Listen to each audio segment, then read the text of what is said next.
The horrific shooting in Australia was shocking, but shouldn't have been unexpected.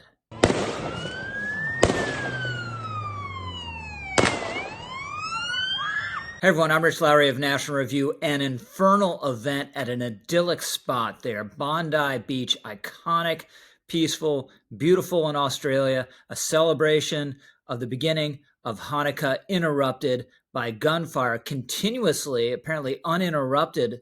We hear from the reports for 10 minutes until the police begin showing up and firing back. 2 gunmen with long guns kill over a dozen people, including, according to reports, a Holocaust survivor. That wouldn't be that unusual in that community there in Australia, because a prime spot for many Jews who fled Germany after the war, who were survivors of the Holocaust, was to go to Australia.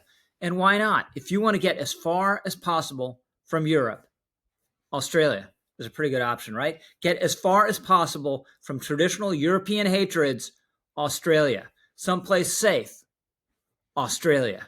And here, a massacre in Australia. This event is the product of a comprehensive, dangerous naivete on the part of the Australian government for decades and for years. You can see it still right now. This is the policy response from the Australian Prime Minister. The government is prepared to take whatever action is necessary.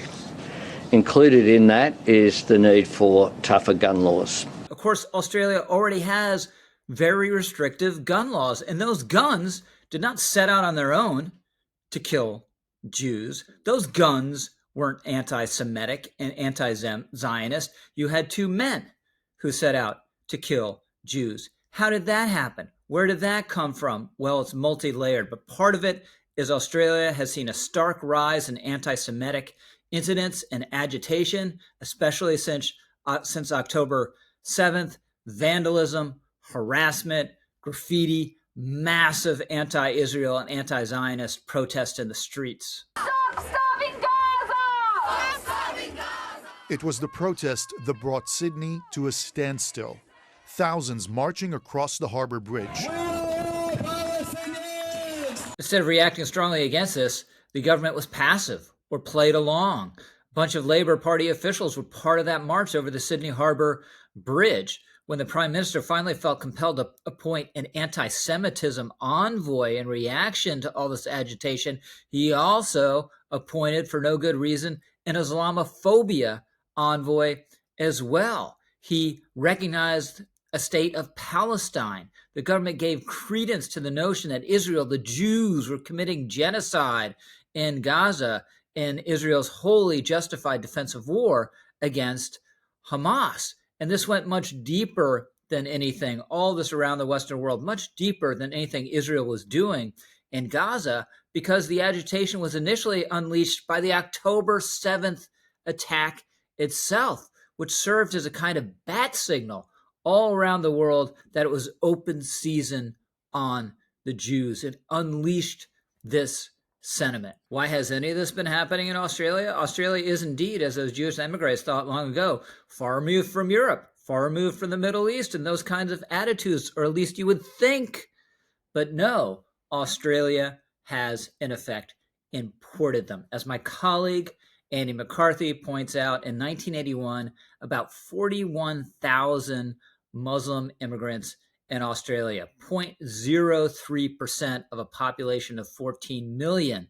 Today, 28 million people in Australia overall, more than 800,000 Muslim immigrants, 3% of the population. In other words, while the overall population has doubled, gone up 2 times, the Muslim population has gone up by a factor of 20. And a lot of that, about a third, has come over the last 15 years, which means it's overwhelmingly from destabilized countries like Iraq, Afghanistan, Syria, where Sharia fundamentalist attitudes are deeply embedded in society, and immigrants are going to be bringing that with them. And sure enough, the father in this father-son terror squad comes from one of those kind of places, Pakistan. His son is born in Australia, but is investigated on suspected terror ties in 2019, cleared as not an imminent threat, studied the Quran at an Islamic center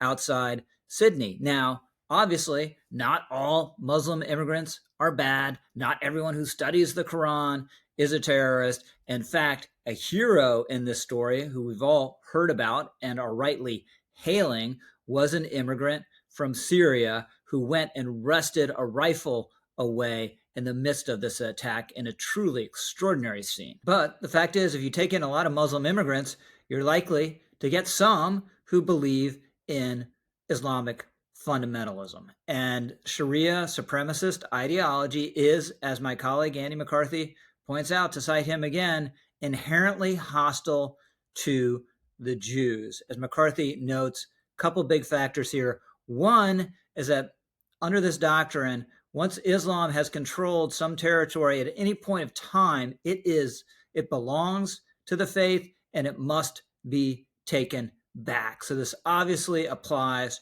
to Jerusalem.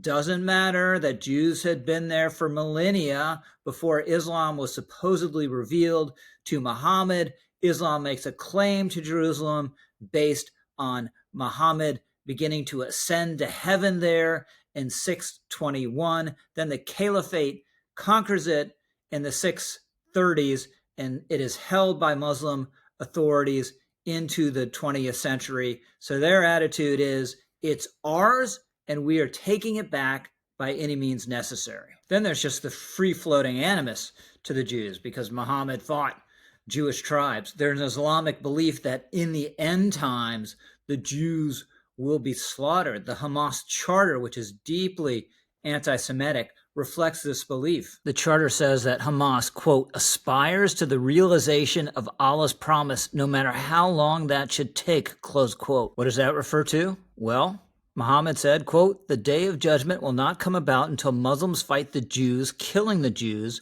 when the Jew will hide behind stones and trees. The stones and trees will say, O Muslims, O Abdullah, there's a Jew behind me. Come and kill him. Now, a nice, well-meaning country like Australia just assumes we let in immigrants, diversity is a strength, they add to the fabric of our society. Now, that may be true of many or some immigrants. It's not true of all of them. And these religious attitudes we've just been discussing, they run very deep, deeper than the assimilative apparatus of a country like Australia, right? The son of the immigrant is not loyal to Australia. He's loyal to those religious ideas, right? He didn't assimilate at all to Australia. He concluded, together with his dad, and we've seen this in many Muslim immigrants in Europe as well, and in this country as well, hates the society he's gone into, hates what it wants to make him into if it can, hates our civilization, and a function of that is hatred of the Jews. So what do we do with all this? One, we should acknowledge the realities, and the realities should be reflected in the immigration policy of Western countries, very much including Australia. Let's do a thought experiment and say Unitarians are a significant block of immigrants, and there's an element of Unitarians who are hostile to traditional Christians as such. They vandalize the businesses of evangelical Protestants and Catholics. They harass them in the streets. They make them feel unsafe. They have massive street protests in favor of Unitarian terror groups, and some radical fringe of these Unitarian immigrants will go and kill Protestants, evangelical Protestants, and Catholics in cold blood. If all that was true, we'd think about Unitarian immigration policy differently, right? We want very strict ideological tests for Unitarian immigrants to make sure they had nothing to do with this radicalism, and we want fewer Unitarian immigrants in this hypothetical. Same principles apply to Muslim immigration. We need real strict ideological tests, and we should have fewer of these immigrants from these Muslim societies. So terrible tragedy at Bondi Beach in Australia. The worst part of it is the unbelievable human loss, these families that won't be the same. But another significant element of it is that this was avoidable, and it was the naivete of the Australian government and Australian society more broadly that allowed it to happen. I'm Rich Lowry, over and out.